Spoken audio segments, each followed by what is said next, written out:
Dizimizin yeni bölümünde neler yaşanacak? Zeynep ve Barış sonunda birlikte mutlu olabilecek mi? Mehdi ve Zeynep'in ailesinin hayatı tehlikede mi? Mehdi bebeğini de alıp bu şehri terk edecek mi?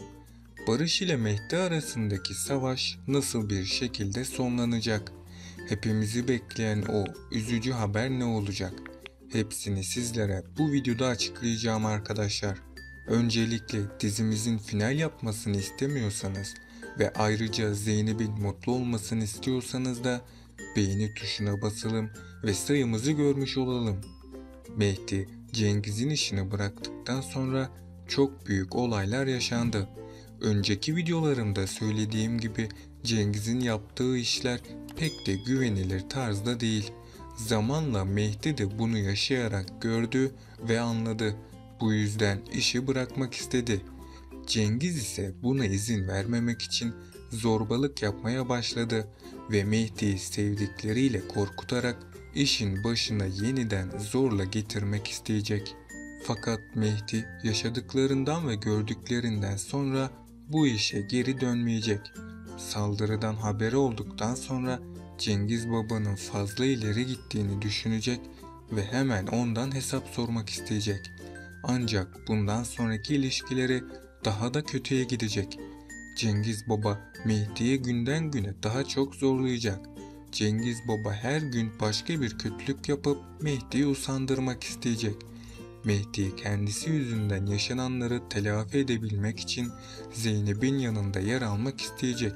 Fakat Barış buna izin vermeyecek. Zeynep ve Barış bu saldırıyı polise bildirip gereğinin yapılmasını isteyecekler. Bu saldırıdan sonra herkes çok huzursuz olacak ve Mehdi de bu işten kurtulmanın yollarını arayacak. Diğer yandan Sultan Alım ile Ali Rıza Bey'in evlilik kararı herkesi şok edecek. Bu olay önümüzdeki bölümde ortaya çıkacak ve herkes bu karara çok sevinip destek verecek. Önümüzdeki bölümde Zeynep'i daha da büyük bir tehlike bekliyor olacak. Mehdi'nin düşmanları ise günden güne artacak. Cengiz, Mehdi'nin sevdiklerini yok etmek isteyecek. Yani Cengiz'in tüm düşmanları Mehdi'nin de düşmanı olacak. Eğer Zeynep de Mehdi'nin yanında durmaya devam ederse o da hayatını kaybedecek. Veysi hem Mehdi'yi hem de Zeynep'i öldürecek. Barış ise Zeynep'in tavırlarından dolayı çok öfkelenecek. Barış da Zeynep'i çok sevdiği için bu olanlara göz yumacak. Ama Barış'ın da sabrı taştığı için Barış da sonunda kendisine engel olamayacak. Zeynep de kendisini büyük bir kararsızlığın içerisinde bulacak. Mehdi, Cengiz'in tehlikeli işlerinin içine girdikçe olayların çok daha farklı bir şekilde olduğunu anladı. Ama artık geri dönüşü olmayan bir yola girmiştir.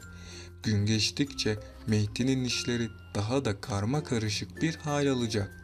Mehdi bebeğinin annesinin Zeynep olmasını isteyecek. Zeynep ise kötü bir çocukluk yaşadığı için vicdanının sesini dinleyecek ve Mehdi'nin bu teklifini reddetmeyecek. Zeynep bu suçluluk duygusundan kurtulmazsa bu onun sonu olacak. Barış ise Mehdi'den kurtulmak için onu hapse göndermeye çalışacak. Zeynep ise aklındaki sorularla kendisini büyük bir belirsizliğin içerisinde bulacak. Zeynep, Benal'in bebeğini bırakıp gitmesine şok olmuştu. Sakine'nin kendisini bıraktığı zamanları hatırlayıp bebeğe yardımcı olmak isteyecek. Bu yüzden bebeği Mehdi'den almak için çok uğraşacak. Fakat Zeynep'in bütün çabaları sonuçsuz kalacak gibi gözüküyor.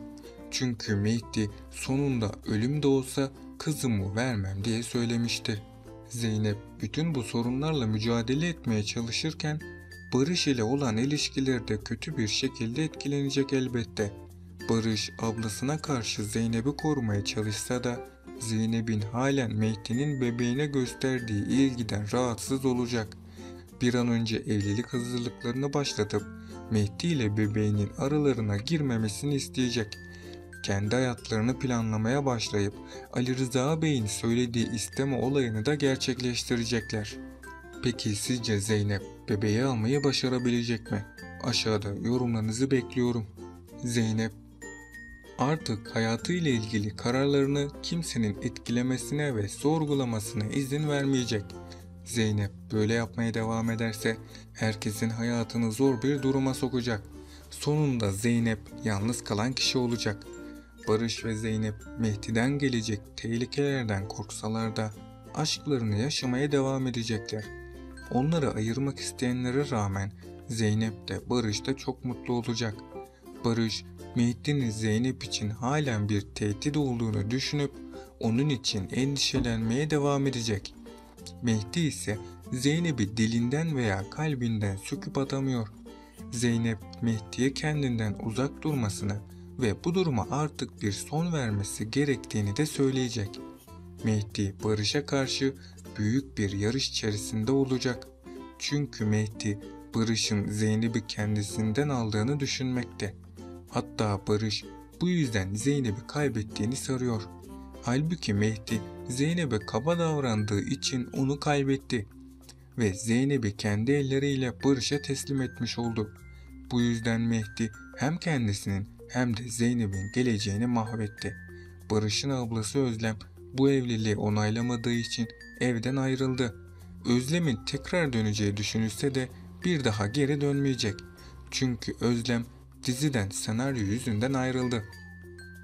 Öte yandan Zeynep'in hayatı zorluklarla sınanmaya devam ederken Mehdi ile Barış arasındaki büyük gerilimi de seyredeceğiz. Nuh'u dinlemeyen Mehdi'nin aslında yanlış olduğu sonraki bölümlerde ortaya çıkacaktır. Çünkü Mehdi babasının katilinin Cengiz olduğunu öğrenecek. Bundan sonra da Mehdi'nin zengin hayatı da sona erecek. İlerleyen bölümlerde Barış ve Zeynep'in düğünleri olacak. Ama Zeynep ve Barış'ı çok büyük bir tehlike bekliyor. Çünkü daha tam olarak Cengiz olayı çözülemedi. Cengiz Mehdi'den intikam almak için Zeynep'i hedef alacak. Bu yüzden Zeynep ve Barış'a düğün gününde bir zarar gelebilir. Hatta Zeynep dikkatli olmazsa düğün gününde silahla vurulacak. Onun için Zeynep ve Barış'ın evlenmeden önce Cengiz sorununu halletmesi gerekecek. Aksi takdirde Zeynep'in başı büyük bir dertte olacak. Düğünde herhangi bir sorun çıkmaz ise Barış ve Zeynep sonunda evlenecek. İlk zamanlar Barış ve Zeynep arasındaki bu evlilik tam da hayal ettikleri şekilde ilerleyecek. Sonrasında Özlem'in Zeynep hakkında söyledikleri Barış'ın aklını kurcalamaya başlayacak. Çünkü Barış her zaman Zeynep'in Mehdi ile ilgilendiğini görecek. Bu bölümün de sonuna geldik arkadaşlar. Bunun gibi videoların devam etmesini istiyorsanız kanalıma abone olup bu videoyu beğenerek dizimize destek olabilirsiniz. Sonraki videolarda görüşmek üzere, hoşça kalın.